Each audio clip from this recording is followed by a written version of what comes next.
This information is for current 10th graders at Ardrey-Kell High School, so rising 11th graders for the 2022-2023 school year. Just here to give you all a little more specific information about registration, both the process and some of the classes and opportunities you have for next school year. So hopefully at this point you all have your registration card that was handed out in homeroom on Thursday. If you don't have your registration card, feel free to stop by Student Services during your lunch or after school and we can get that for you. You also should have been given a double-sided instruction sheet that has lots of information about filling out your registration card and how to do it and what some of the policies and procedures are. And then everyone has access to our registration website, which is at akregistration.weebly.com. This presentation, along with all kinds of other information, is posted there. So please start there if you have a question. And after that, you can reach out to us for more information. To kind of overview the process going forward, you have your cards now. We're asking you to use the next week or so to complete those registration cards. We want you talking to your teachers, to your parents, taking a good look at the registration website and the instruction sheet to get a feel for what you want to take next year. That registration website has course descriptions for every class that we teach here at AK, and those are written by our teachers. We have complete sequencing guides for both math and science, as well as the new social studies graduation requirements. So when you're double checking to make sure which class in each of those core areas you're going to take next year, please take a look at those sequencing guides because some of them are grade specific. They might be different than an older or a younger sibling that you have. If you're interested in an AP class, we have informational videos posted there as well as course descriptions written by our amazing AP teachers here at Ardrey-Kell. So take a look at those if there's any classes you're interested in taking at the AP level before you register for them. There's also information there on NCVPS, which are some of our online course options, as well as a lot more information about dual enrollment, which is something that is open to juniors and seniors. So you'll be able to take advantage of that next year if you'd like, and I'll talk about that a little bit more later. Next Friday, February 4th, all students are going to have their completed registration cards turned in during homeroom, and then you'll spend time in homeroom entering your course requests into PowerSchool. Your teacher will collect those cards, and then we'll hold on to them and use during our counselor registration appointments. Those will be ongoing throughout February and March. You'll be called to the Media Center by homeroom to sit down with your counselor one-on-one and review your classes for next year. We'll take a look at your grades from 9th grade and your classes this year to see how things are going. We'll make sure that you're on track in terms of graduation requirements, and we'll make sure that we feel like you're challenging yourself appropriately for junior year. We don't want you to take on too much, but we also want to make sure that you're taking advantage of all the opportunities here. So when you're looking at filling out your registration card, obviously make sure the demographic information is clear and legible. You're going to be picking your 8 course requests for the whole school year, and you're going to be marking those on the front and back of your card by putting an X next to each of those classes. So you will choose your next sequential class in each core area. So you'll choose an English, a math, a science, and a social studies class. And then you're also going to choose electives so that those two together total 8 classes for the school year. And those are your top choices. After you're done with that, you're going to choose 6 alternate classes, and you're going to put the names of those classes in the boxes on the back of your registration card. Those classes will be used if one of your top choice alternate or one of your top choice electives is not able to be fit into your schedule. Just some general guidelines about filling out and choosing cards. Remember that you can only pick classes that are on your registration card.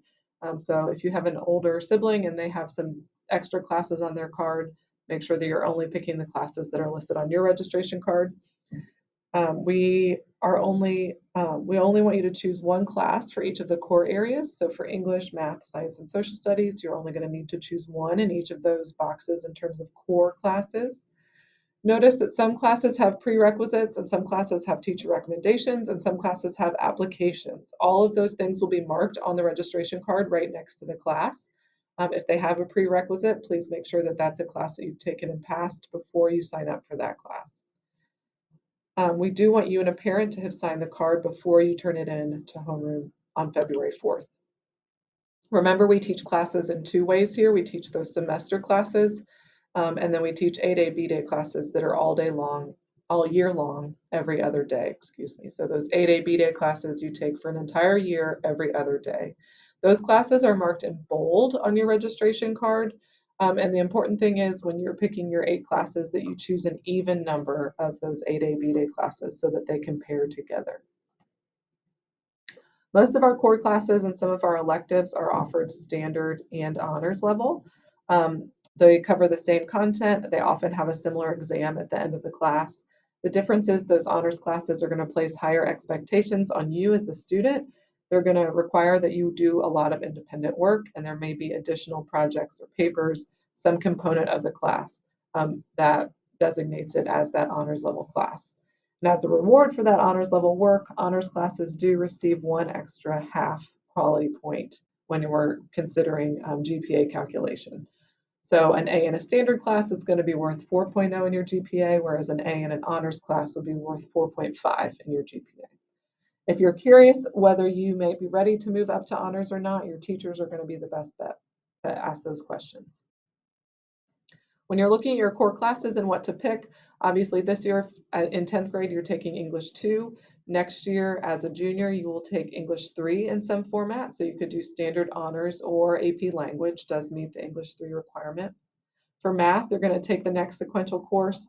So if you're in Math 2, you're going to take Math 3. If you're in Math 3, you do have a lot more options in terms of where you go from Math 3. Most students are going to either go to Math 4, standard or honors, or pre-calculus, but I would encourage you to look at the math sequence chart on the website to make sure that you're taking the right class to set you up for where you want to go.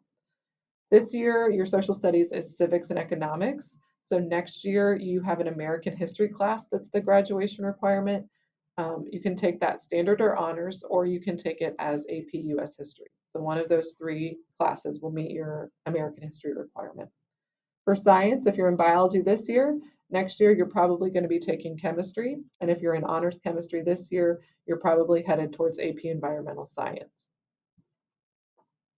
When you're deciding what electives to pick, this is where you have choices, a lot more choices than in your core classes. So you want to think about what you're interested in, things you want to learn more about, topics you want to explore.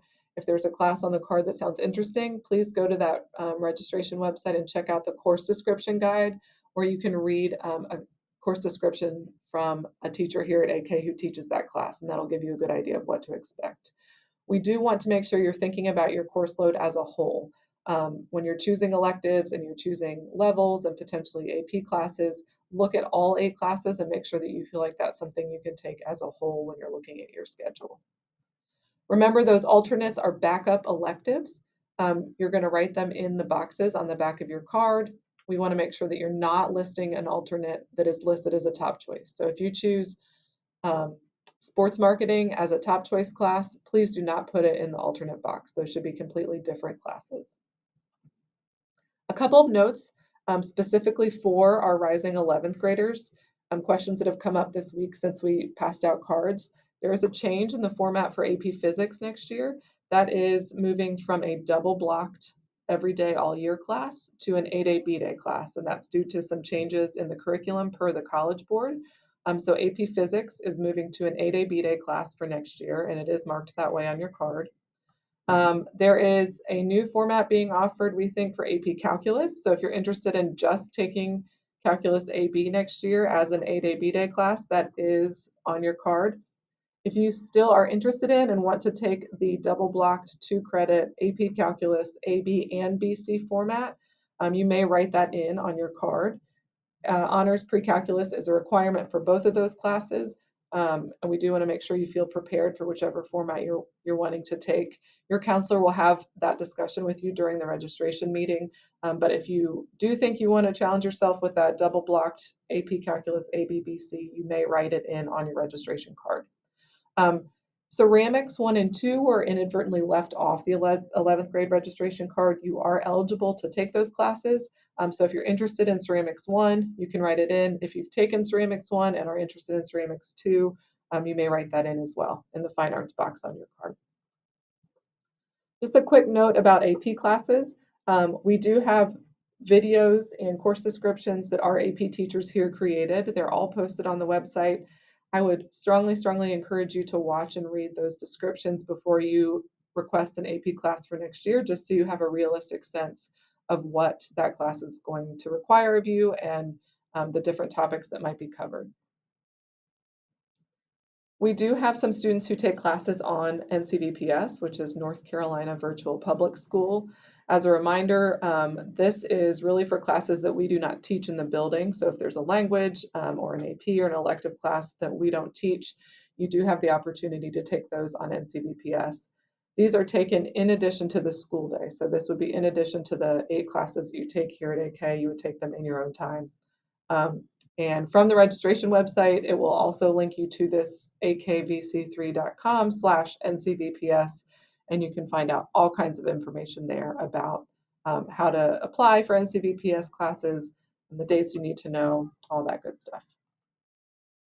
Dual enrollment is an awesome opportunity for juniors and seniors in CMS. It's available through a partnership with CPCC. It allows you to take college credits and high school college credits that will earn you high school credits as well. That's why it's called dual enrollment. Those classes do show up on your high school transcript. They also allow you to have a college transcript to take with you when you are applying to college later on.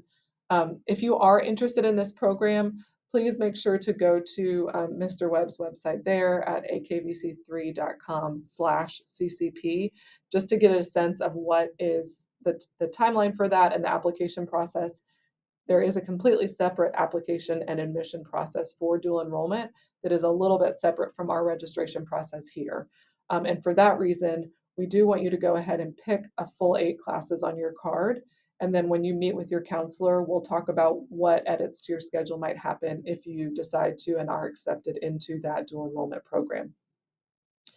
We do allow juniors to take up to 1 block off each semester if they're enrolled in the College and Career Promise program.